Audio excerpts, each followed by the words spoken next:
Ya, selamat malam Bapak Ibu Saudara-saudara yang dikasihi Tuhan, Shalom. Malam hari ini kita kembali dalam ibadah keluarga bersekutu bersama dengan Tuhan di rumah kita masing-masing. Karena itu mari kita siapkan hati dan pikiran kita, mari kita berdoa. Bapa di dalam surga, pada malam hari ini Tuhan, kami bersama hendak membaca, mendengarkan, dan memuji nama Tuhan dalam ibadah keluarga ini. Kami mohon tuntunan Tuhan bagi kami, supaya setiap firman yang kami dengarkan meneguhkan iman percaya kami. Dalam nama anak-Mu Tuhan Yesus Kristus, kami berdoa. Amin. Bapak, Ibu, dan saudara-saudara yang kekasih, pembacaan Alkitab untuk kita hari ini terambil dari Imamat 9, ayat 12 sampai 24. Imamat 9 ayat 12 sampai 24, saya akan bacakan untuk kita, demikian firman Tuhan. Kemudian ia menyembelih korban bakaran, lalu anak-anak Harun menyerahkan darah korban itu kepadanya. Maka Harun menyiramkannya pada mezbah sekelilingnya. Juga diserahkan merekalah kepadanya korban bakaran itu menurut bagian-bagian tertentu, beserta dengan kepalanya. Lalu dibakarnya di atas mezbah. Isi perut dan betisnya dibasuhnya dan dibakarnya dengan korban bakaran di atas mezbah. Sesudah itu dibawanya persembahan bangsa ke mezbah. Diambilnyalah kambing jantan yang akan menjadi korban penghapus dosa yang bagi bangsa itu.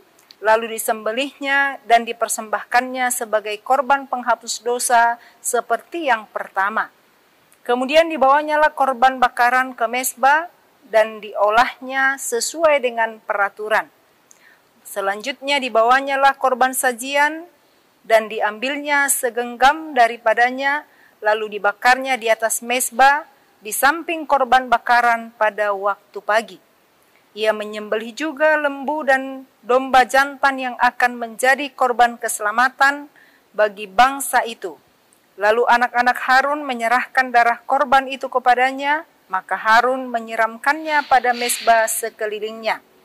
Tetapi segala lemak dari lembu dan dari domba jantan itu, yakni ekor yang berlemak, lemak yang menutupi isi perut, buah pinggang dan umbai hati. Segala lemak itu diletakkan mereka di atas dada kedua korban itu. Lalu Harun membakar segala lemak itu di atas mezbah. Dada dan paha kanan itu dipersembahkan Harun sebagai persembahan unjukan di hadapan Tuhan, seperti yang diperintahkan Musa. Harun mengangkat kedua tangannya ke atas bangsa itu, lalu memberkati mereka. Kemudian turunlah ia setelah mempersembahkan korban penghapus dosa, korban bakaran, dan korban keselamatan. Masuklah Musa dan Harun ke dalam kemah pertemuan. Setelah keluar, mereka memberkati bangsa itu. Lalu tampaklah kemuliaan Tuhan kepada segenap bangsa itu. Dan keluarlah api dari hadapan Tuhan, lalu menghanguskan korban bakaran dan segala lemak di atas mezbah. Tatkala seluruh bangsa itu melihatnya, bersorak-sorailah mereka, lalu sujud menyembah. Demikianlah pembacaan Alkitab. Yang berbahagia ialah mereka yang mau mendengar dan mau melakukan firman Tuhan dalam kehidupannya sehari-hari. Amin. Ya, Bapak, Ibu, dan saudara-saudara yang dikasihi Tuhan, tema firman Tuhan untuk kita hari ini adalah tanggung jawab. Jadi ada kata-kata bijak yang mengatakan demikian. Semakin kita bersedia bertanggung jawab atas perbuatan-perbuatan kita, semakin banyak kredibilitas yang kita miliki. Jadi, semakin kita bersedia bertanggung jawab atas perbuatan-perbuatan kita, semakin banyak kredibilitas yang kita miliki. Artinya, semakin seseorang mau bertanggung jawab, semakin orang itu diakui kredibilitasnya. Semakin seseorang itu bertanggung jawab, semakin orang itu diakui kualitasnya, diakui kapabilitasnya. Sehingga biasanya orang yang bisa dipercaya, orang yang bertanggung jawab, biasanya akan dipercaya. Nah, Bapak, Ibu, dan saudara-saudara yang dikasihi Tuhan, hari ini kita membaca firman Tuhan dalam kitab Imamat yang menceritakan tentang Nabi Harun. dan anak-anaknya. Kalau dalam pasal 8 di sana diceritakan bahwa Musa baru saja mentahbiskan Harun untuk menjadi imam di tengah-tengah umat Israel. Lalu, apa tugas Harun sebagai seorang imam di tengah-tengah bangsa itu? Maka tugas Harun adalah ia bertanggung jawab mempersembahkan kurban bagi dirinya juga bagi bangsa itu. Sehingga tugas Harun sebagai seorang imam adalah memberikan korban penghapus dosa dan juga korban keselamatan bagi dirinya dan tentu bagi umat Israel. Jadi dia ini mediator antara umat dengan Tuhan yang kudus itu. Nah, Bapak Ibu dan saudara-saudara, kalau kita baca tadi firman dalam Imamat 9 ayat, mulai kalau kita baca dalam ayat 1, pada ayat 1 sampai ayat 24 yang tadi, maka di sana ada begitu banyak aturan yang harus ditaati oleh seorang imam. Ada begitu banyak langkah-langkah yang harus ia kerjakan untuk melakukan tugas pekerjaannya itu. Lalu dalam bacaan kita dijelaskan, dinampakkan bahwa Harun dan anak-anaknya memahami betul tugas tanggung jawab mereka. Dan mereka bisa lakukan dengan sangat baik. Aturan demi aturan dilakukan dengan sebaik-baiknya, sehingga dalam mengolah korban yang dipersembahkan bagi Tuhan, semuanya berjalan dengan baik. Nah, dari sini dibuktikan kepada kita bahwa memang Harun punya kecakapan, Harun dan anak-anaknya punya kecakapan untuk melakukan persembahan korban bagi Tuhan. Sehingga nanti Bapak Ibu Saudara-saudara, kalau kita baca dalam ayat 24 firman Tuhan untuk kita hari ini, saya ingin kita memperhatikan ayat 24. Dikatakan di sana demikian. Dan keluarlah api dari hadapan Tuhan, lalu menghanguskan korban bakaran dan segala lemak di atas mezbah. Tatkala seluruh bangsa itu melihatnya, bersorak-soraklah mereka lalu sujud menyembah. Jadi kata-kata dan keluarlah api dari hadapan Tuhan lalu menghanguskan, artinya bahwa Tuhan berkenan dengan persembahan yang diberikan oleh Harun dan anak-anaknya. Tuhan berkenan dengan cara mereka melakukannya. Tuhan berkenan dengan langkah-langkah yang mereka lakukan. Nah, dari sinilah kita mengerti bahwa Harun dan anak-anaknya adalah imam yang benar, iman yang bertanggung jawab, iman yang jujur di hadapan Tuhan. Sehingga tokoh ini pada malam hari ini diidentifikasi sebagai tokoh yang bertanggung jawab, melakukan tugas pekerjaannya sebagai imam. Karena ketika mereka melakukan tugas pekerjaannya dengan baik, maka Tuhan berkenan atasnya. Dan umat itu bergembira karenanya.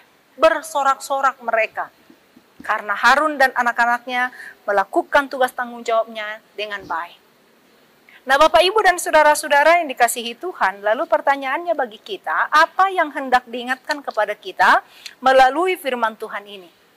Yang pertama, bagi Bapak Ibu dan saudara-saudara yang dipanggil Tuhan untuk melakukan tugas khusus dalam pelayanan di gereja, maka hari ini kita diingatkan supaya kita melakukannya dengan penuh rasa tanggung jawab. Dipercaya Tuhan untuk mengerjakan satu tugas pelayanan adalah anugerah. Itu berkat yang tak ternilai. Itu panggilan ilahi bagi hidup kita. Jadi kalau Harun mengerjakannya dengan amat sangat baik, dengan bertanggung jawab, maka kiranya itu menjadi berkat, menjadi kesaksian, menjadi motivasi bagi kita untuk juga kita lakukan tugas pelayanan kita di gereja dengan sebaik-baiknya. Nah, yang kedua, firman Tuhan ini juga mengingatkan kita, masing-masing, siapapun kita, tentang tugas tanggung jawab kita secara pribadi-pribadi. Baik pribadi, kita sebagai pribadi dalam pekerjaan kita, sebagai ayah, sebagai ibu, sebagai anak, sebagai pelajar, sebagai mahasiswa, apapun panggilan Tuhan bagi hidup kita, mari kita menjadi pribadi yang bertanggung jawab. Jadi di masa pandemik ini, memang mengharuskan kita menjalani kehidupan yang agak berbeda. Barangkali saat ini di antara kita, ada yang bekerja dari rumah. Demikian seperti anak-anak kita yang harus belajar dari rumah. Ini tentu akan mengubah pola hidup kita. Jadi sekarang anak-anak yang biasanya diajari oleh gurunya, sekarang dituntut untuk para orang tua mengambil peran besar dalam pendidikan anak-anak untuk mengajari tiap-tiap hari. Dan barangkali di antara kita juga tentu masih banyak yang harus ngantor tiap hari. Nah lalu, bagaimanapun situasi yang kita hadapi saat ini, firman Tuhan ini mau ajak kita, mari bertanggung jawab. Mari menyesuaikan diri dengan situasi hidup kita saat ini. Mari beradaptasi dengan keadaan. Jangan situasi hidup di masa pandemik ini membuat kita lari dari tanggung jawab. Atau kita bermalas-malasan. Atau kita jadikan menjadi tempat kita untuk akhirnya mencari alasan bahwa karena pandemik saya jadi begini, belajar anak saya jadi begini, saya nggak bisa begini. Jangan kita jadikan itu alasan. Hari ini ketika apa yang dikerjakan Harun itu berkenan di hadapan Tuhan dan itu meninggikan nama Tuhan, kiranya ini juga menjadi tujuan hidup kita. Supaya setiap tanggung jawab yang diberikan dan dipercayakan kepada kita, kita lakukan sungguh-sungguh, supaya pada akhirnya ketika kita melakukannya, nama Tuhan ditinggikan, nama Tuhan dimuliakan. Dan bukan hanya nama Tuhan, tapi sesama kita pun, orang di sekitar kita pun, ketika kita melakukan tugas tanggung jawab kita dengan baik, orang di sekitar kita pun akan bersuka cita karenanya. Karena itu mari Bapak Ibu Saudara-saudara, kita lakukan tugas tanggung jawab kita dengan sungguh-sungguh, dengan sebaik-baiknya, dengan rasa hati yang takut akan Tuhan. Amin.